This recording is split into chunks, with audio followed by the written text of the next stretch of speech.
4 through 6th grade and up, you are welcome to head on out to Sunday school now. Have fun.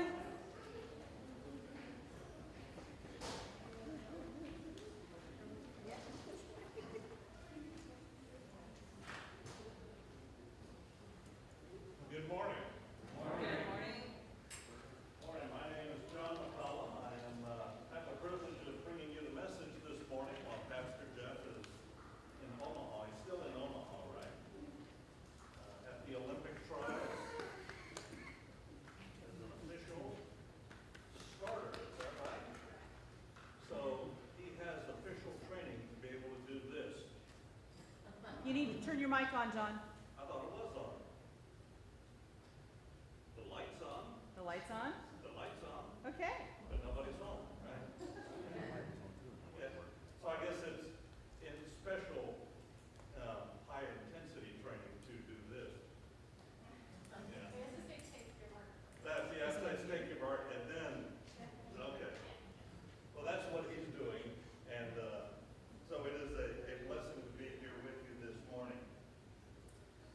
As Joe mentioned, we are continuing on with our 10 Commandments series, talking about today the Sabbath and the important rhythm of rest.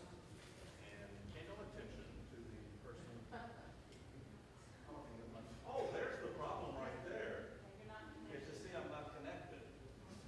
And I'm sure that's a great sermon illustration somehow. See, you were rusty. Now, there we go. Now we're better. Okay, thank you very much. All right. It is somewhat ironic that we're talking about the 10 Commandments here on 4th of July weekend when we celebrate our freedom that we enjoy as Americans.